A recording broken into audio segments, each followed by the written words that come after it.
자, 맨유와 첼시, 라이스는 누가 차지할까요?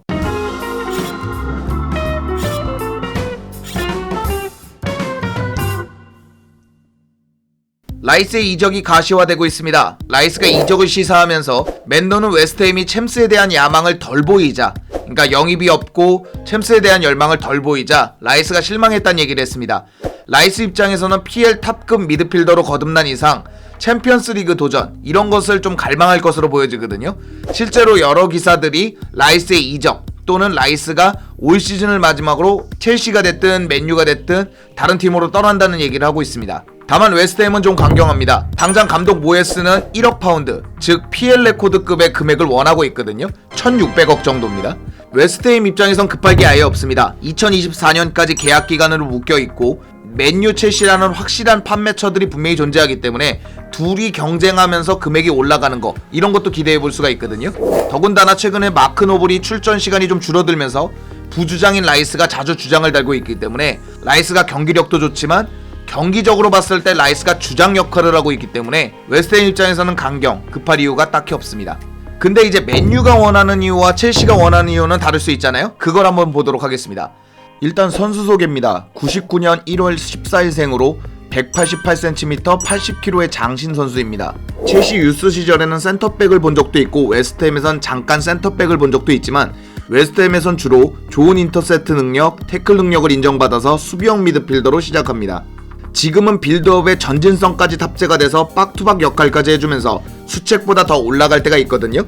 거기에다 좋은 킥력을 바탕으로 롱볼을 자주 뿌려주는 것도 가능하기 때문에 세트피스 키커로 자주 이용됐고 덕분에 리그 한 골 4어시를 하고 있습니다. 그래서 요약하자면 센터백도 볼 수 있어서 태클 능력, 인터셉트 능력, 수비 능력이 검증이 됐고 수비형 미드필더부터 박투박까지 중원의 공수 역할을 모두 맡아줄 수 있는 만능형 미드필더라고 볼 수 있습니다.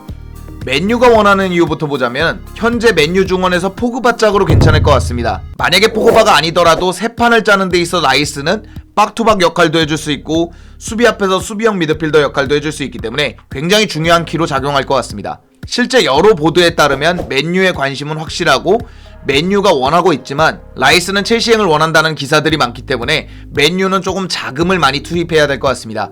자, 첼시가 원하는 이유를 보자면 조코캉이 달려있습니다. 조코캉의 조합은 항상 실패적이었습니다.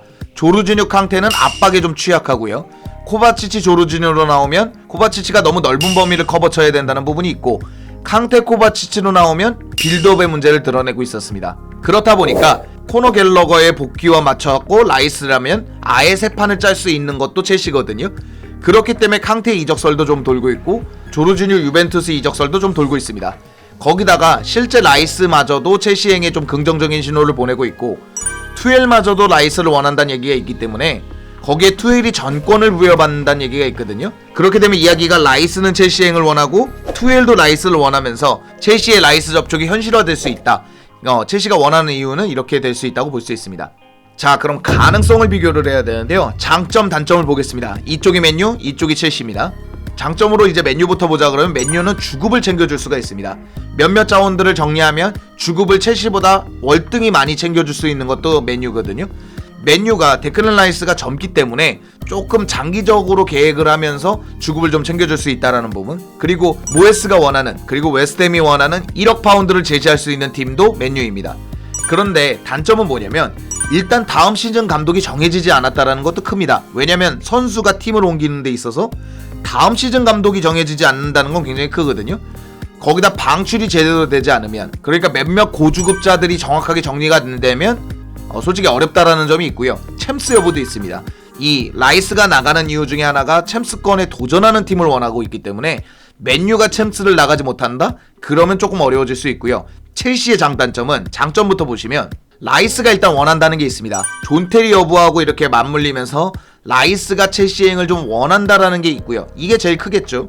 거기다 챔피언스리그 우승 경험도 큽니다. 챔피언스리그를 지난 시즌에 우승했기 때문에 그걸 느끼는 데클란 라이스의 심정이 있을 거거든요.